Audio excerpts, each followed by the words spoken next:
listen. Never in my life associated the word boring with baseball. We know what's up.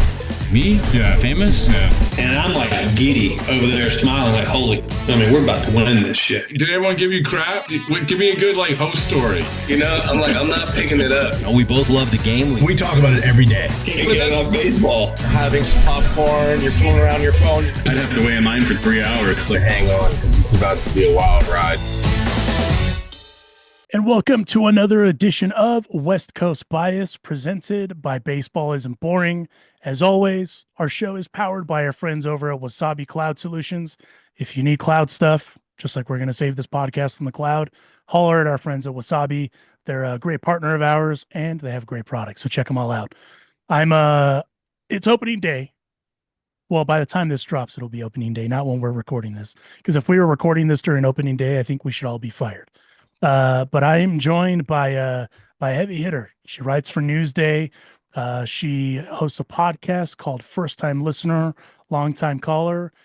She's a foodie, and she's a great follow on Twitter and X, Twitter, and Instagram. I don't know what anyone's calling anything, but I'm joined by the incomparable Laura Albanese. Laura, how are you? I'm doing good. I'm like locked and loaded for baseball season. It's time for this to start. Spring training always gives us like that little taste of it, but now it's go time. Yeah, at this point, I'm just like, even yesterday when the Yankees were playing the Marlins, I'm just like, no one get hurt. Just no one get hurt. That's it. Everyone get on the bus in one piece, no MRIs, and we'll be in good shape. I wanted to ask you, because you were tweeting about it yesterday and today at the time of this recording, about the food options at Citi Field in Yankee Stadium. Anyone that loves this time of year, especially when you get into the dog days of summer, you're looking forward to getting a beer. You're looking forward to getting yourself a dog, maybe some nachos, some peanuts, the whole 9 yards at the ballpark. But there's some other options out there. So you had a little bit of a controversial take. I did. So USA Today named Citi Field the best ballpark food in the country for the third year in a row. And they announced this. And I tried the Yankee Stadium food, and I've tried the Citi Field food. And for years, I agreed the Citi Field food is better. And this time, the Yankees, they finally did it. They crossed the bridge. They didn't get Juan Soto, but they got my vote. That's what matters. Yeah, that is the most important thing. They had this really good Jamaican beef patty that was perfectly seasoned, stuffed with a cilantro lime slaw and a garlic aioli. And you'd think that would be too much for a Jamaican beef patty, but it was perfect. All of it, they don't have a lot of options, but everything was well executed. And Citi Field made me eat poutine and an egg roll, which... I wanted to ask you about that. So when you bit into that, well, first of all, when they told you what it was, what were you thinking from the get-go? Well, I knew it wasn't going to work for me personally. I live in a really Greek part of Queens, and so there's a bunch of gyros here, and I love gyros. They're great. But whenever they put the fries in the gyro, I just feel like it takes it away. It takes away some of the flavor. And the same thing happened with the poutine egg roll. You have a fry, and then you wrap it and you deep fry it in this moist environment. And it's just, there's no point to this. Why are you doing this to me? That's a great description. It's in this moist environment. It really is. It is not the biome for poutine. Well, and poutine on its own, if you've ever had poutine, I've been fortunate enough to have poutine in Canada, Rips. It's a weird concoction, especially from a Mexican background. That's one of those that I didn't really expect to ever put together into it. Me too. In a moist environment, I don't think I'd be into it. No, I mean, you're not showcasing the best part of either the egg roll or of the poutine. And frankly, I'm offended. So with that said, so was that the best item that you tasted at Yankee Stadium, or is there others that are kind of bearing the lead? Okay, so the best item was probably the Jamaican beef patty, but I am a big proponent that ballparks need more dumpling options. I love a dumpling. Yeah. And so now they have a place called Brooklyn Dumpling that has a Korean beef dumpling that was delicious. And then you had a buffalo dumpling, which was pretty good. It was interesting. And then the one I didn't like, I forget what the other one, it was a Kung Pao chicken dumpling, which the flavors weren't there for me really, but yes, the dumpling options and the sushi, they have this new sushi partnership, and this thing tasted like omakase. It was incredible. This was really good sushi. And then, so what you're saying though is, as a New Yorker, as someone that is kind of a Mets apologist, I left out that she does stuff with SNY. Um, the Yankees went out on the food concessionaire business. 100%. And frankly, I mean, I hate to hang up my Mets apologist because I'm really not. I'm pretty much a hater of all kinds. But yeah, I mean, I think that portends, forget, Garrett Cole going to the IL for the rest of the year with Tommy John. I think that portends good things for the Yankees season. You can go get some dumplings, a Jamaica patty rig, and you'll be in good shape. Yeah, I mean, how sad can you be? That's true. So let me ask you, do you, during the season, do you go out to opposing ballparks? So I usually, because I cover both the Mets and Yankees, I usually stay with whatever team is home. Occasionally, yeah, I'll go to other ballparks maybe a couple times a year. If there's a need, I will be there. Yeah, I kind of go wherever. The reason I ask, do you quiet judge kind of their concession situations as well? Quiet, I loud judge. I so loud judge. I mean, like I'm walking around like just even like last year at Busch Stadium. I love Busch Stadium. It's a beautiful place. I'm like, what is this? I would just go hungry someday. I don't want a hot dog. I go to like 90 games a year. I don't want a hot dog. You want to spice it up a little bit. Just a little bit of something. I don't even like St. Louis food, but at least give me the toasted ravioli option. Let me hate myself in that way, in a culturally appropriate way. That's fair. No, that's fair.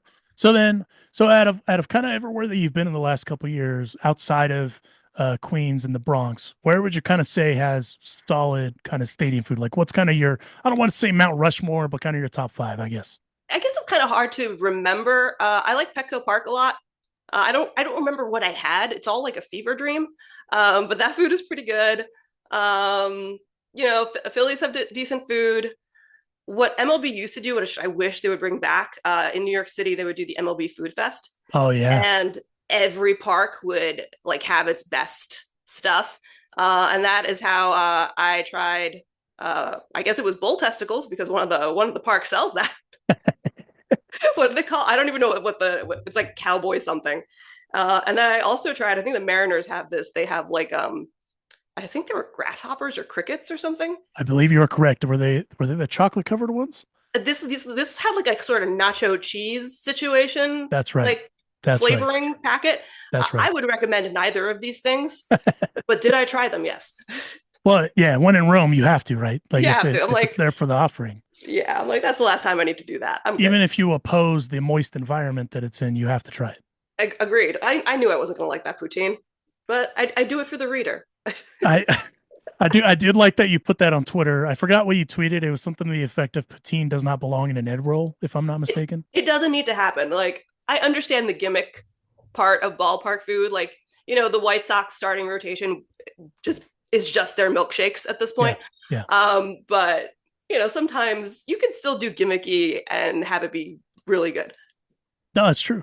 Well, and Laura Albanese with the food takes of Yankee Stadium and Citi Field, the USA Today is who put out that piece. I encourage you to read it because it's not just hot dogs. Like sometimes you just don't want a hot dog. I want some exotic nachos. And there we go.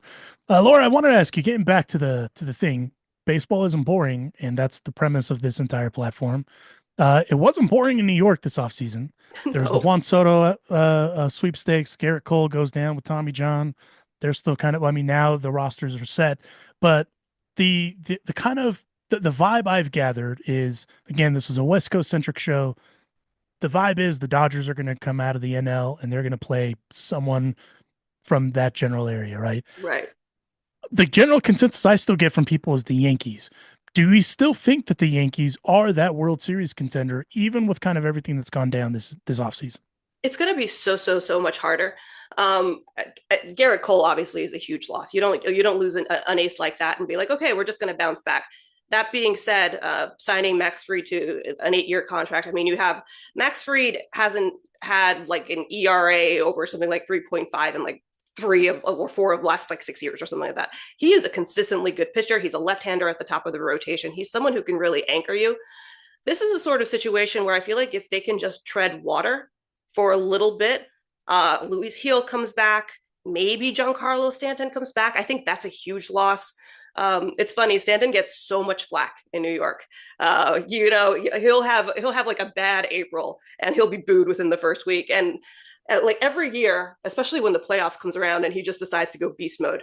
I'm like, this guy's a Hall of Famer. He's gonna be a Hall of Famer, and he gets like no respect at all. So losing out on that, between losing Soto and losing Stanton, I mean, that's like 60, 70 home runs that you have to account for. That's a lot of homers, a lot of base runners. So is it possible? Yes, but they're going to need a lot of things to go right. Cody Bellinger projects to do well at Yankee Stadium. He has that short porch and right. His spray charts indicate that he likes to hit the ball there. He likes to hit the ball there far. So I do think his home run numbers will go up. Paul Goldschmidt is going to be a question mark.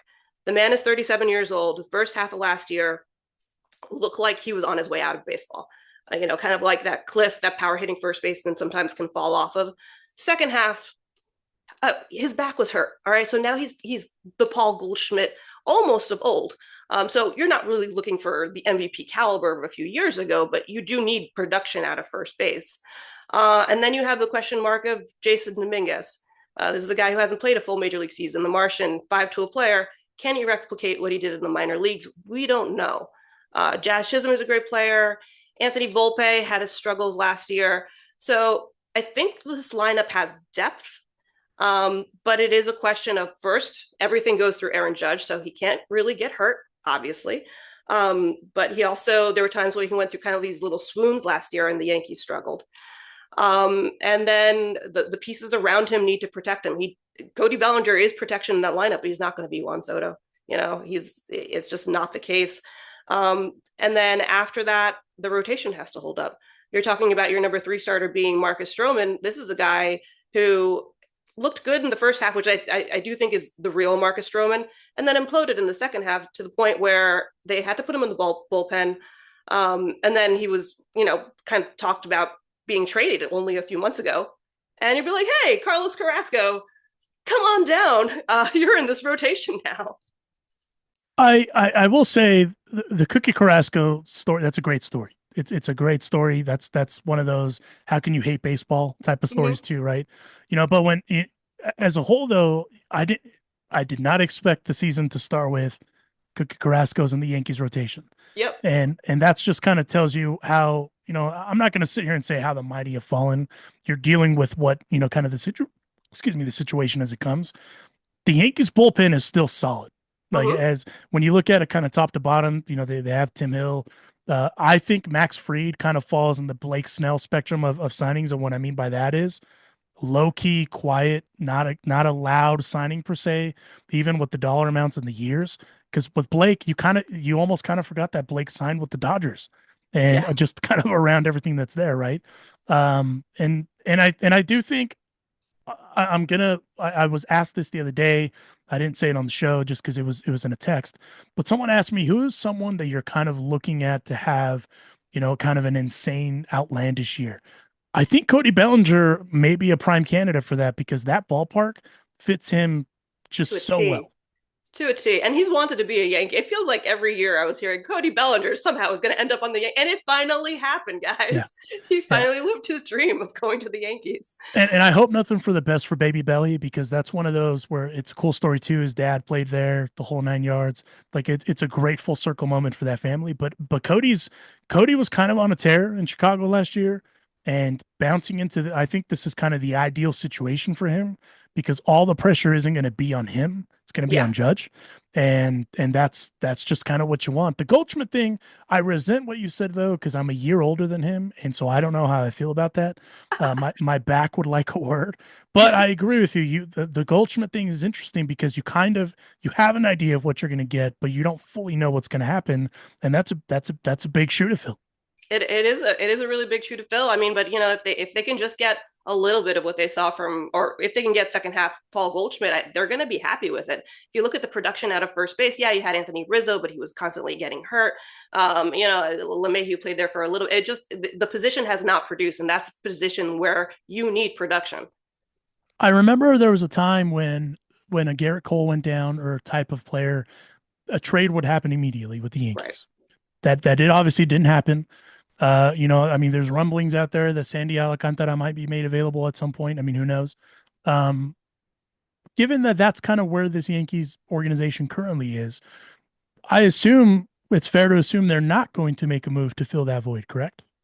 I mean, right now, I don't necessarily think so. It's interesting because I feel like we're seeing in real time how we approach starting pitchers, a change really drastically with pitchers starting younger, specializing younger, throwing harder, throwing more pitches.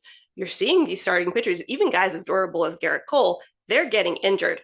So now you're looking at, well, no matter how great this guy is, sure, Max Fried is the exception, 8 years and whatever, but you're just not seeing these long contracts as commonly as you used to. You're kind of seeing the David Stern model kind of get out there a little bit more, where it's like, put your money in a bullpen. Don't give anybody more than a 3-year contract. Spend your money elsewhere. And even the Dodgers did it last year. Like, if you saw the way that the Dodgers, I mean, obviously you saw, but the way that the Dodgers handled like the postseason run and going through it was just, they were just burning through arms at one point. And it was just like, okay, whatever, throw another arm at it, throw another arm at it, throw another arm at it. And then when the guy's used up, throw them on the trash heap and move on. It's a difficult position. So the Yankees are not keen on adding more payroll. I think that's pretty clear. I think if they were, Nolan Arenado would be a Yankee already, and he's not. So, if you're taking on a contract, if you're doing a trade and you're taking on extra money in addition to that, it's just a risk that they're trying to avoid. And so right now they're going to be like, okay, let's see what we have in Will Warren. Let's see if this kid is legit. Clark Schmidt's going to come back. You've seen, some good stuff out of him here. And then Luis Gil, I mean, you're probably not going to see him till June or July. You just hope to tread water until then. And you hope that Marcus Stroman can be himself. And I mean, people forget, like, we're only a couple years removed from Carlos Rodon being one of the most dominant pitchers in baseball.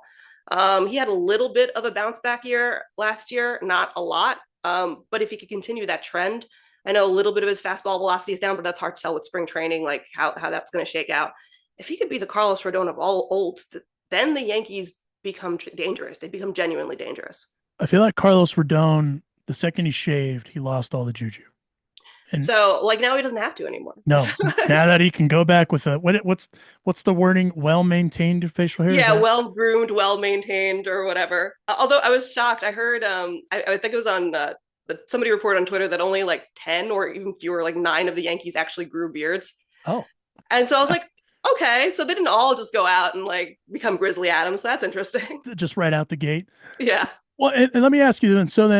So with that upward hill climb, because I mean, I feel like this AL is a little more deeper than it's been in the past. You got the Orioles out there, the Red Sox. We don't know what we're going to get, but they could be good, especially in that AL. I'm high on the Red Sox. I am too. I actually think, I mean, but I don't know if that's a good thing or a bad thing, because historically that comes back and bites in the ass, but I digress. But I think the Red Sox are going to have a surprise year. The Rays will be interesting down there too. But then you look at the Central, I think the Guardians are still going to be the Guardians. I mean, somehow, some way, they're going to figure it out like they did last year, and they're just going to quietly go on a run and do what they do. And then out this way, I don't know. I don't know what the AL West is going to be. I don't know. It is a crapshoot of a league. I mean, frankly, I forgot. I even forgot who I picked for the AL West, because for me, I'm just like, whatever. The Central, it was just like, with the AL Central, it's like everyone was just climbing on the bloody corpse of the White Sox last year. So who knows what's going on there?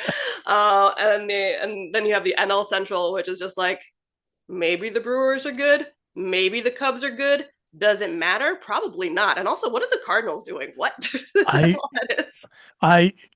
It's funny. I was thinking about this for how much noise there was around Nolan being moved, and the fact that they didn't move him was, I don't know if, I guess the only word I have is concerning, because I feel like if there's that, I mean, you've been around this long enough, when there's that much smoke, something's inevitably going to happen. But the fact that nothing happened is kind of wild. Well, it's weird because they're in such a weird position where, they had a few guys that could have opted out and they didn't. So they're not in full rebuild mode anymore. And that was, right. kind of like the plan and just like tread water until Hayden Bloom takes over. And now like Nolan Arenado is stuck in purgatory. I mean, we're going to start like have free Nolan signs over at Busch Stadium. So I do not know what's happening there. That is whatever. That division is just it is what it is every year. Yes, that's a good way to put it. So then who's your pick out of the AL this year? Out of the AL? Just the league, yeah. Oh, just the league in general. I believe my World Series picks. Okay, so I didn't want to go like what everyone was going for because my World Series picks come out tomorrow at Newsday. Yeah. So I went completely off the wall and I picked Phillies over Red Sox.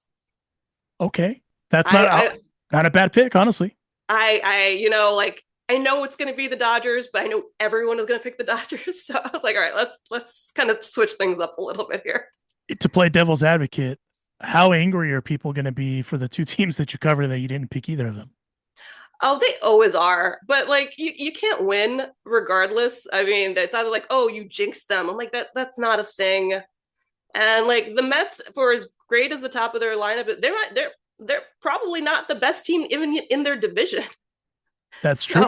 That's true. Like you got the Braves. If the Braves are healthy, which the only reason the Braves struggled last year is because they were so hurt. But I mean, Spencer Strider, you've got Acuna coming back. You got Austin Riley. This team is jacked. And then you have the Phillies, who never go away. No, I mean, you talk about stacked divisions.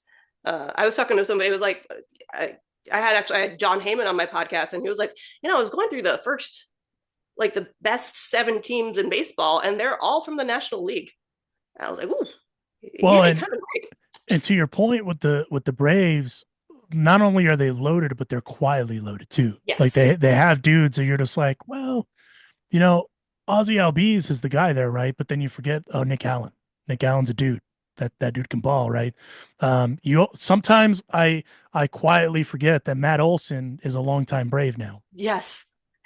We forget Matt Olson, which is like wild. It's like, oh, just one of the best frustration orders, whatever. So it's and they went out and did some depth hunting, and they got the Jerks and Profars of the world and things like that. And it's not the sexiest move, but you're doing it for the thing that the Dodgers struggled with for a few years is depth. Yeah. And so I agree with you. I think the Braves, if they stay healthy, and again, this goes to the Dodgers, this goes to anyone else, it's all you have to stay healthy. Is if they stay healthy, I think the Braves are going to give the Dodgers a problem.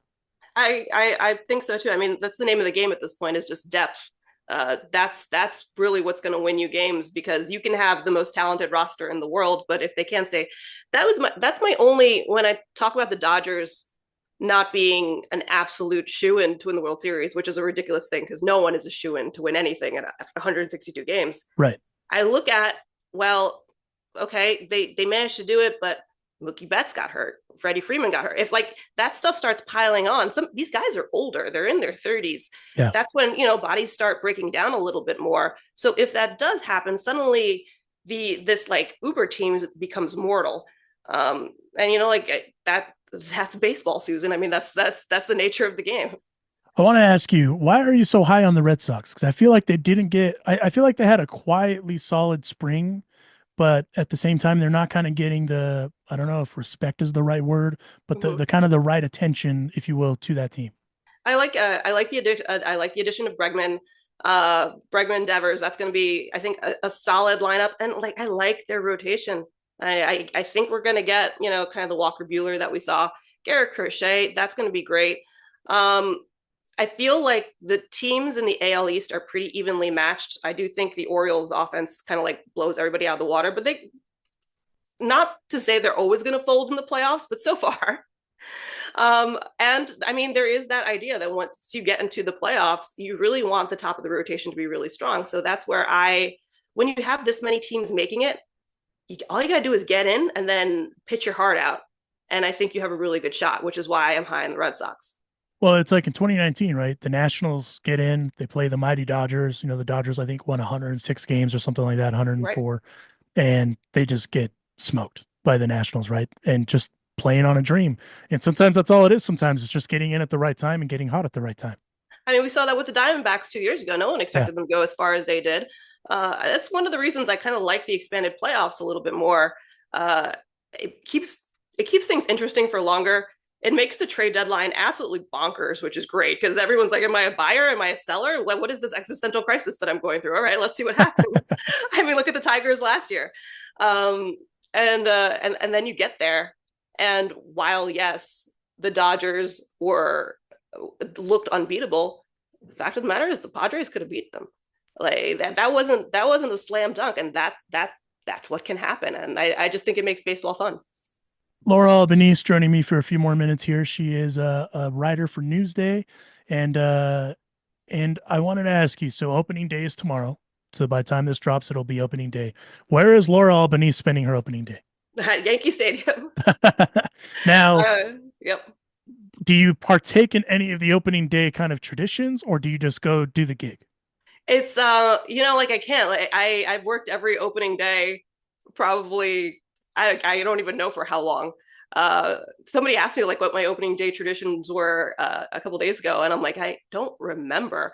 I just remember like sitting myself in front of the TV and like not allowing any distractions at all.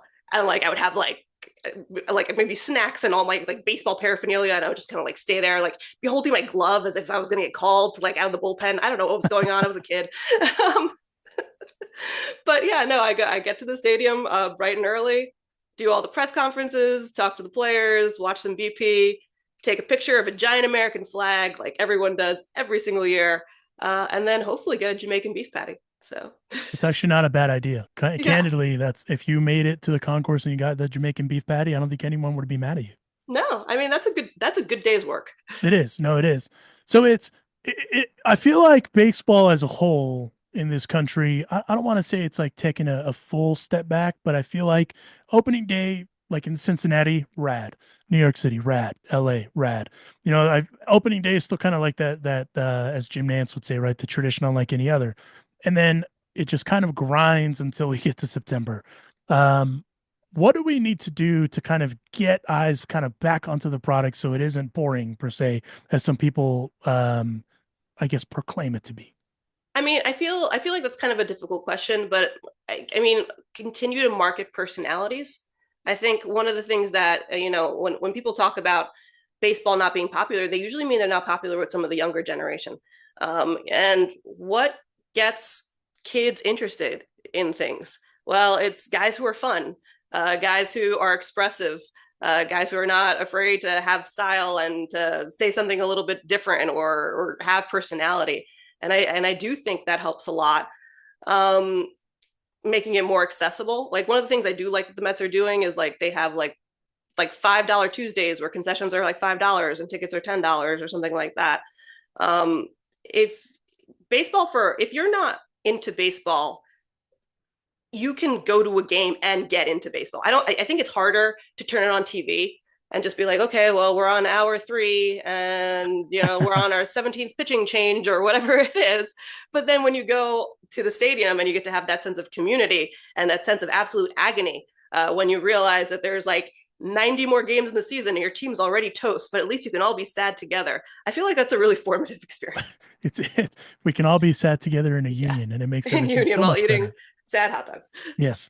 No, I think those are all good points, though, because the reason I ask is I feel like this is something that we talk about all the time, right? But I also feel like there isn't necessarily anything actionable that's taking place. And the Dodgers just went over to Japan with the Cubs, and both teams have their Japanese superstars, whatever. And I feel like it was great PR, and then the Dodgers, well, MLB as a whole did that collaboration with Mukamori, and all that stuff kind of created, even my wife who thinks sports are dumb, and it's true because none of this is really real at the end of the day, right? But is anything really real? That's true. The simulation says that nothing. It's all is a simulation. Yes. But even my wife knew about that collaboration, and she doesn't really pay attention to the sporting side of anything. She just is like, oh, you have to go work another game. Cool. Yeah. But for even that to kind of cross over tells me that they're making inroads in certain things. That's good. I just, more than anything, because you live in kind of, I would say a mecca of sport, if you will, where, your ear is truly to the ground because, I mean, the Giants just signed Russell Wilson and the Giants suck again. I mean, that's just the vibe from everyone, right? But if you can hear it kind of from those sporting communities as to what needs to happen, I feel like it's going to be more formidable for actually some sort of action to happen. Yeah, I think so, and I do like people think it's gimmicky and it's bad. Okay, so last year the Mets with their mascots, their fake mascots, Oh Grimace, yeah, and like all yeah, their little talismans and everything else. Um, I think that was fun. yeah. People are always just like, no, this they take sports so seriously, and that is not what sports is. Sports is supposed to be a source of joy or misery. I granted misery, but it's supposed to be at least sort of fun. And when you take yourself too seriously, I think it takes away from the sport. I think it takes away from the idea of like, oh, something magical could happen or something interesting could happen. This is supposed to be a thing that's supposed to be better than real life.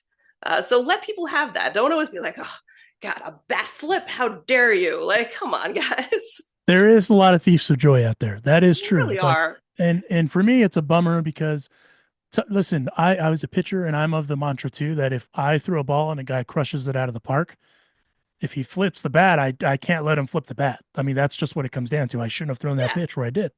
How am I going to be mad at the guy for celebrating that he just, you can't.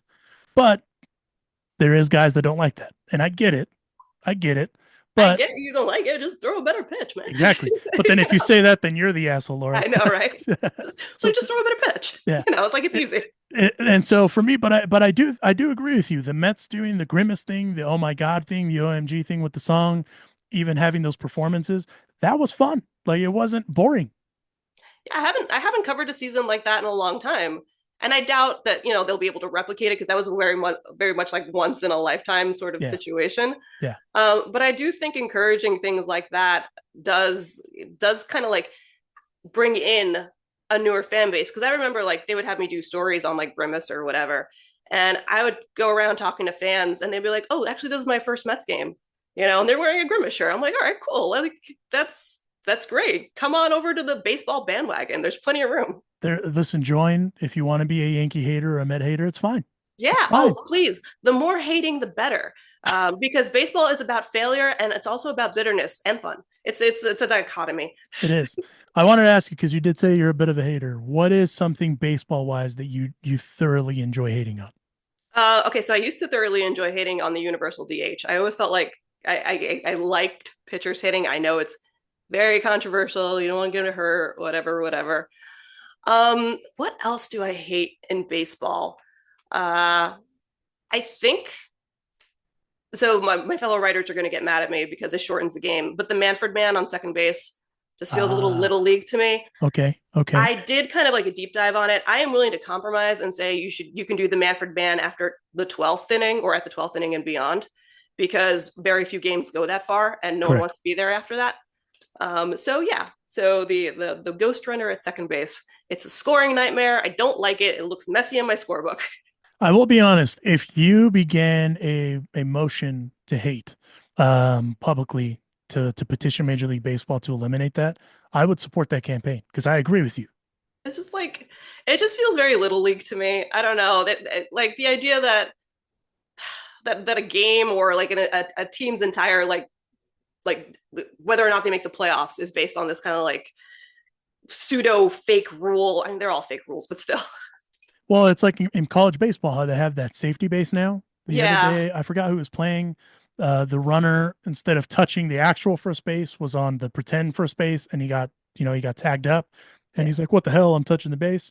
And again, it falls kind of in line where, hey, do what baseball did, Major League Baseball, and make the bases bigger.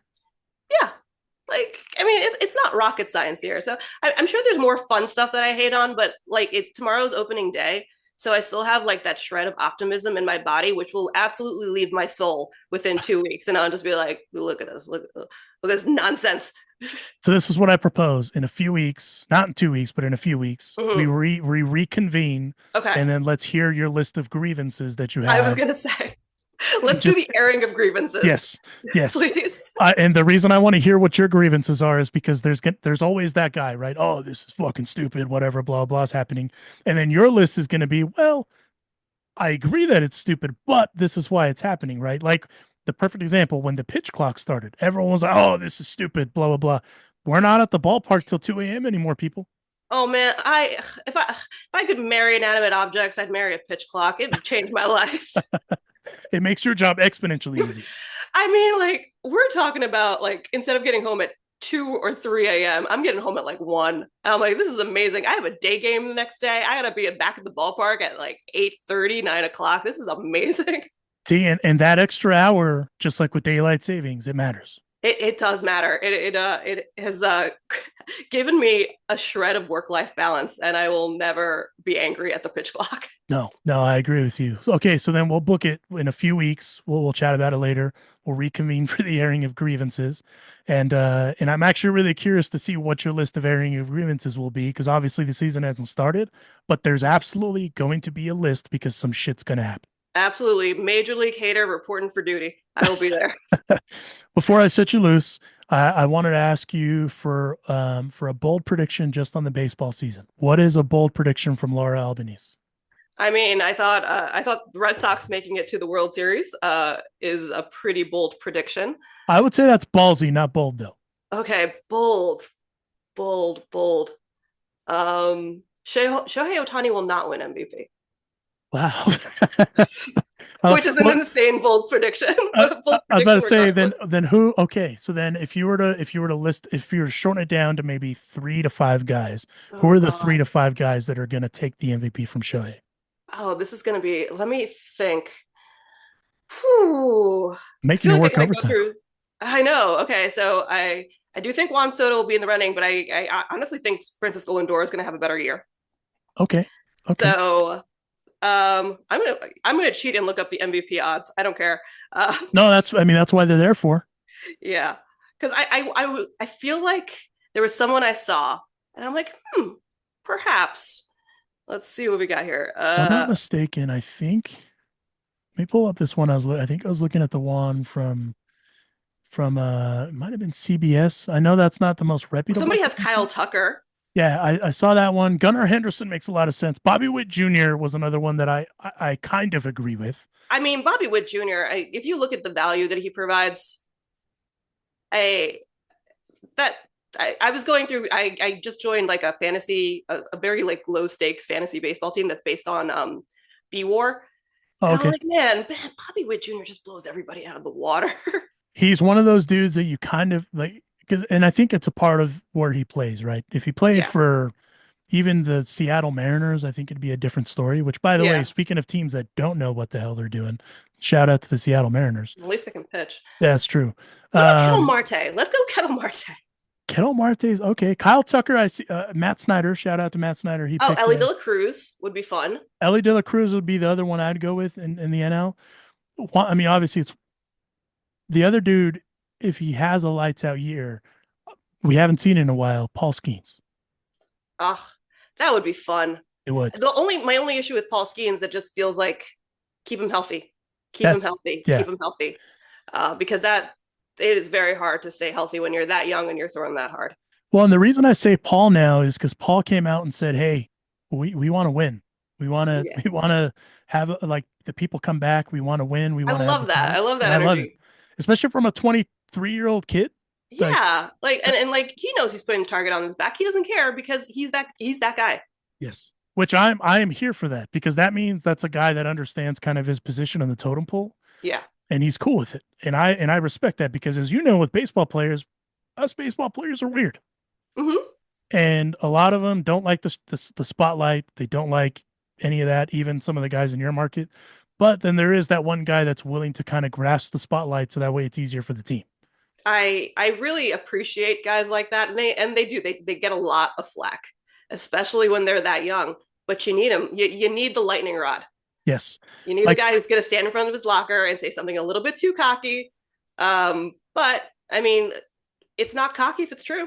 No, I mean, did the lie detector test say anything else? And the answer is no. Yeah.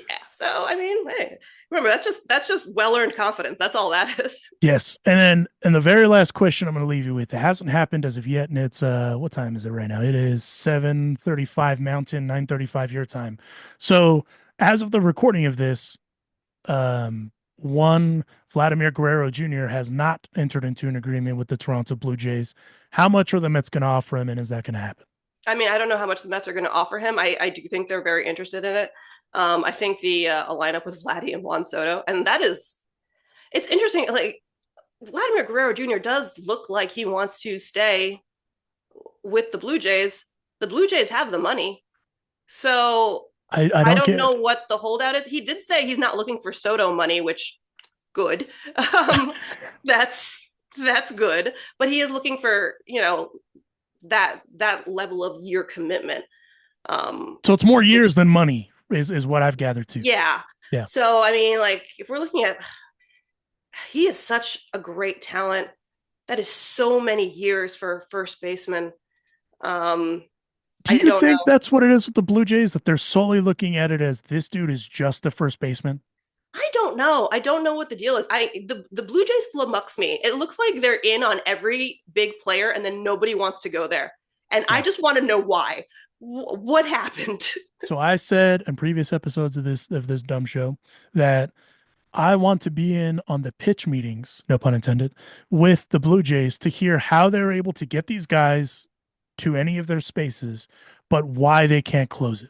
It's the weirdest thing. It's like the guy who has like the great job and the looks and everything, but he always gets dumped by the third date. And you're like, what is your red flag? What's going on here? Well, and the Blue Jays, it's not that I don't think they know what they're doing. They've built a good nucleus. They have a potential contender there. But for me, the thing that was the most befuddling is, okay, in any other era, that press conference they did after Vladdy said no, that usually amounts to, well, we have traded him to X. Right. And they were like, nope, we're following course. We're playing the field, and we're going to see how this goes. And to me, that was the most interesting thing out of all of this is, okay, you have the money. Why aren't you offering 50% of that money that you offered Juan Soto to at least start the conversation with Vladdy Guerrero Jr.? Yeah, and I don't know why. I don't know if it's because the two sides are just too far apart, or they're looking to see how the market changes over the course of a year. But that is a risky gamble. It is. Or Vladimir Guerrero is just kind of like, well, maybe I'll just play the market. But I mean, and they are not comparable. Vladimir Guerrero is in a different stratosphere than Pete Alonso, but yeah. But we saw what happened with Pete. Like, suddenly the market that was there before is not there anymore. You should have just taken the extension. Which that's a crazy fumbling of the bag. Went from, if I'm not mistaken, it was a 4-year deal, 3-year deal, something like that, to it was I think it was even more than that. It was like 7 years or something like that. Oh, that's right. It was like 760 or something like that. Right. And now it's just kind of like, okay, so he's essentially playing another walk year because of the option at the end of the contract. So you just have to be careful. I mean, both sides. It's one of those gambles. You've seen it pay off with guys like Juan Soto and Aaron Judge, and you've seen it not pay off with guys like Pete Alonso. And you honestly, no matter how talented a guy is, you have no idea how it's going to go because injuries happen and all sorts of other weird things happen in this weird ass sport.